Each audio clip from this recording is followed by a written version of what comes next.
ఏమిటి 8,900? 6 నెలల్లో అమ్మాయి గారు పెట్రోల్ ఖర్చండి. 6 నెలలు అంత పెట్రోల్ ఖర్చా? అవును సార్. పెట్రోల్ పోసావా లేకపోతే బంగారం కరిగించి పోసావా? పెట్రోలే సార్, బిల్లు చూసుకోండి. సరే, నీ డబ్బు అర్జెంటుగా రావాలంటే ఒక మార్గం చెప్పమంటావా? అందుకే కదా సార్ తమ దగ్గరికి వచ్చింది. ఆ కారు అమ్మేసి మీకు రావాల్సిన డబ్బు తీసుకుని మిగతా పరమేశ్వర వారికి ఇచ్చేయండి. వాట్?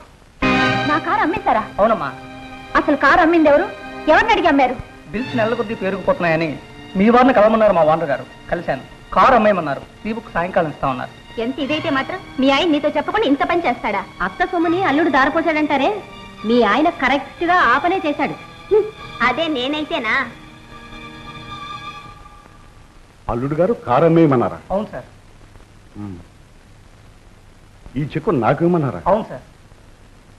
మరి ఈ విషయం మా గీతకు తెలుసా? ఇందాకే సర్వీస్ స్టేషన్కి వచ్చారు.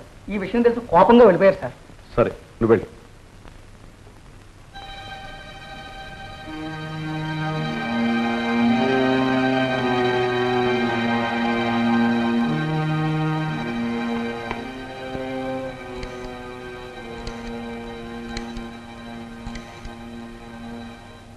Hello, arts college lecturer mister Murali is they? Staff room లో ఉన్నారా? Okay, thank you. ఏమండి, నా కారు ఎందుకు అమ్మారు? అసలు అమ్మే అధికారం మీకు ఎవరిచ్చారు? మీరేమైనా దాన్ని కొన్నారా? ఆ విషయాలను తర్వాత మాట్లాడుకుందాం. ముందు నువ్వు ఇంటికి వెళ్ళు. నో, ఇప్పుడే ఇక్కడే తెలిపోవాలి. నాతో మాట మాత్రమైనా చెప్పకుండా నా కారు అమ్ముతారా? మీ జీతం దాంట్లో పోతే పెట్రోల్ విలువైనా చేయదు. గీత, నువ్వు ఎక్కడ మాట్లాడుతున్నావు, ఏం మాట్లాడుతున్నావు మర్చిపోతున్నావు. మర్చిపోయింది మీరు. మీ అంతస్తుని మీ స్థానాన్ని మర్చిపోయి ప్రవర్తించారు. గీత, ఇంకేమైనా బుద్ధి ఉందా? చేసిన దౌర్భాగ్య పని చాలక పెద్ద కారు కోసం నలుగురు ముందు వచ్చి నన్ను అవమానిస్తావా? నాతో చెప్పకుండా నా కారు అమ్మి నన్నెంత అవమానపరిచారో మీకు తెలుసా? నిన్ను అవమానించాలని కాదు నా ఉద్దేశం. అసలు మన ఆదాయం ఏమిటో, మన ఖర్చు ఏమిటో. ఏమిటండి మీ బోర్డు ఆదాయం? మిమ్మల్ని మీ ఆదాయాన్ని నమ్ముకుంటే నేను గడ్డి తినాలి, నార చీరలు కట్టుకుని ఊరేగాలి. గీత, నేను పచ్చగా ఆనందంగా తిరుగుతుంటే నీ కళ్ళు పుట్టాయి.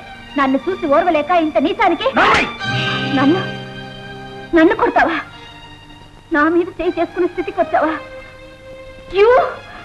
ఈ రోజు నుంచి నీకు నాకు ఏ సంబంధం లేదు. ఈ జన్మలో మళ్ళీ నీ ముఖం చూడను. Hell with you. Geetha, Gita.